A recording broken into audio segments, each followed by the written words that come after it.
Friends, welcome back. I just got back from camping. You saw me hopefully last week in my dog incident.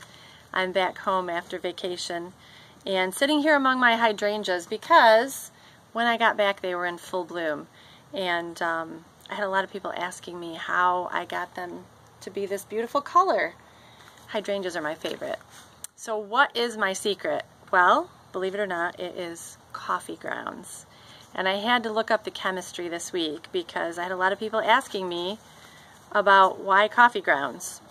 So apparently coffee grounds add extra acidity to the soil, making it easier for the plant to absorb naturally occurring aluminum in the dirt, which gives us these pretty blue, lavender, purple clusters of flowers.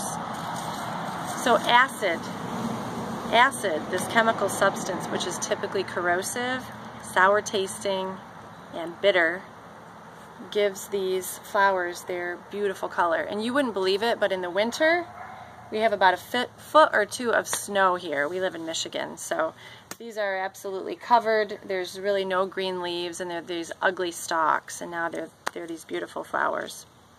So again, acid, yes, acid makes them this beautiful color. And like I said, acid can be corrosive, sour tasting, bitter. Does that sound familiar? A bitter person is someone who has a mental, physical, or emotional state that is resentful, cynical, harsh, cold, or unpleasant to be around.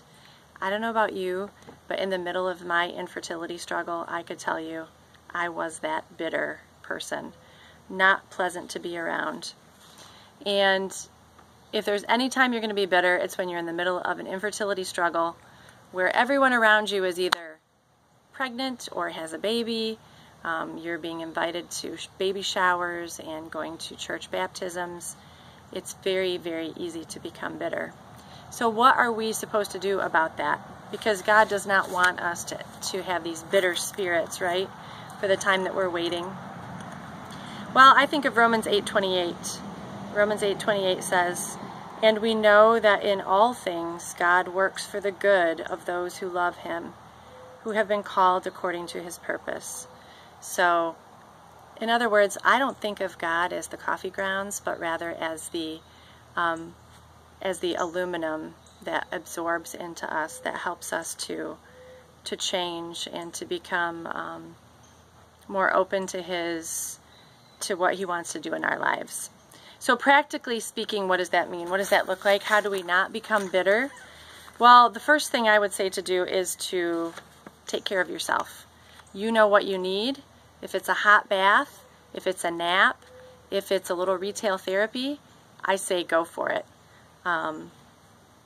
We need to take care of ourselves when we are struggling and feeling bitter.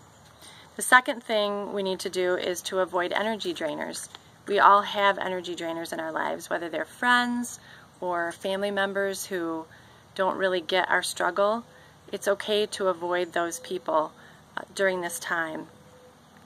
Number 3 is to harness the power of gratitude. Believe it or not, you cannot hold an anxious thought and a grateful thought in your mind at the same time. So thinking about things that we're grateful for, because there's plenty of them even in the middle of this struggle, will help you to kind of send those bitter thoughts packing.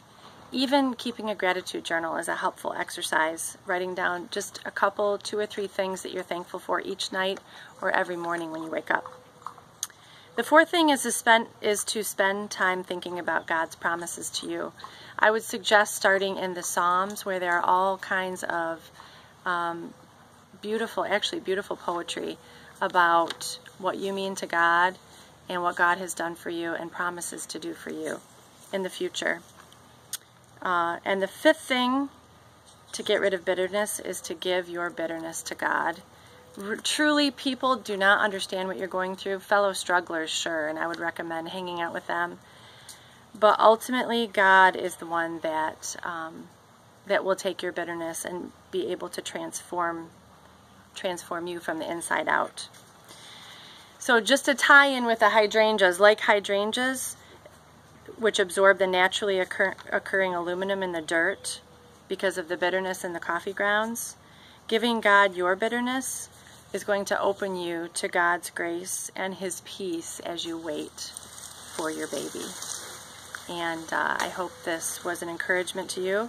There's my dog again. We're going to have another dog incident. This is my dog, Smiley.